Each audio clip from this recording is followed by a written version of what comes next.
નીચેની પ્રક્રિયામાં મુખ્ય નિપજ કઈ છે?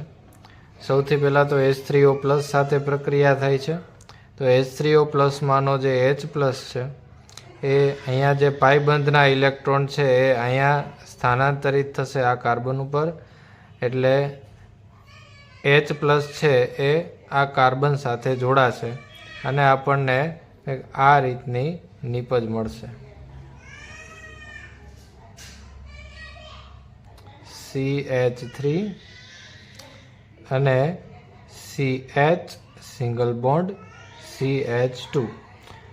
તો અહીંયા હાઇડ્રોજન આવી ગયો, અહીંયા પાઈ બોન્ડ જતો રહ્યો છે, એટલે આ કાર્બન ઉપર આવશે પોઝિટિવ ચાર્જ, એટલે કે 2 ડિગ્રી કાર્બોકેટાયન બને છે.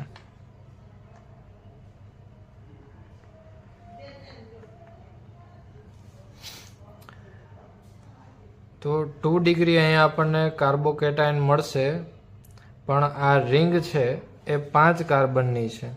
5 કાર્બનની રિંગ ધરાવે છે અને આ કાર્બન છે કાર્બોકેટાયન છે, એટલે અહીંયા આલ્કાઇલ સ્થાનાંતરણ થશે. અને આલ્કાઇલ સ્થાનાંતરણ શા માટે થશે? કારણ કે અહીંયા રિંગ એક્સપાન્શન થાય છે, એટલે કે રિંગમાં એક કાર્બનની સંખ્યાનો વધારો થશે, કારણ કે 5 કાર્બનની રિંગ કરતાં 6 કાર્બનની રિંગ છે એ વધુ સ્થાયી હોય છે. તો આ 2 ડિગ્રી કાર્બોકેટાયનને કારણે આલ્કાઇલ સ્થાનાંતરણ થશે. હવે અહીંયા જો આપણે નંબર આપીએ બધા કાર્બનને, તો આને પહેલા નંબરનો કાર્બન કહીએ, આ બીજા નંબરનો, આ ત્રીજા નંબરનો કાર્બન છે, આ 4, 5 અને આ છઠ્ઠા નંબરનો કાર્બન. આ બીજા નંબરનો કાર્બન છે એ ડાયરેક્ટ આ કાર્બન સાથે જોડાઈ જાય છે. હવે 5માંથી 6 કાર્બનની રિંગ બની ગઈ છે, એટલે આપણે આવી રીતે હેક્ઝાગોનલ દર્શાવશું અને એ હેક્ઝાગોનલની અંદર આપણે કાર્બનના ક્રમ આની જેમ આપી દઈએ, તો 1, 2, 3, 4, 5 અને 6. તો 1 નંબર ઉપર શું હતું મિત્રો? તો કે 1 નંબર ઉપર CH અહીંયા 3 આવશે.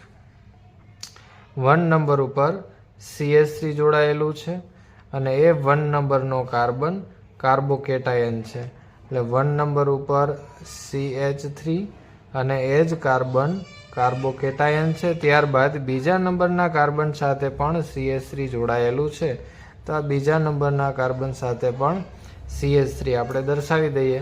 હવે ત્યારબાદ આની અંદર H2O છે એ H2O ફરી આની સાથે પ્રક્રિયા કરશે. H2O એમાંથી H+ આયન અને OH- આયન છે. તો દેખીતી વસ્તુ છે કે OH- છે ક્યાં પ્રક્રિયા કરશે?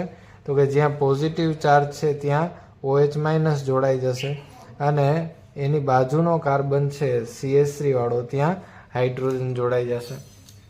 તો આપણે નિપજ દર્શાવીએ, તો અહીંયા CH3 અને OH- એ અહીંયા જોડાઈ ગયો છે, એટલે OH બની જશે. અને ત્યારબાદ અહીંયા છે CH3 આવેલો છે અને ત્યાં એક હાઇડ્રોજન જોડાઈ જાય છે. હવે આગળ ઉષ્મા આપવામાં આવે છે. તો ઉષ્મા એટલે કે હીટ આપવાથી આની અંદર શું થશે? તો કે ઉષ્મા આપવાથી પાણીનો અણુ દૂર થાય છે. તો જેવી રીતે આપણે પાણીનો અણુ ઉમેરેલો હતો, એવી રીતે હવે પાણીનો અણુ છે દૂર થાય છે, એટલે કે -H2O અહીંથી OH- દૂર થશે, અહીંથી હાઇડ્રોજન દૂર થશે. આ બંને કાર્બનની એક સંયોજકતા દૂર થતી હોવાથી આ બંને કાર્બન વચ્ચે ડબલ બોન્ડ આવી જશે.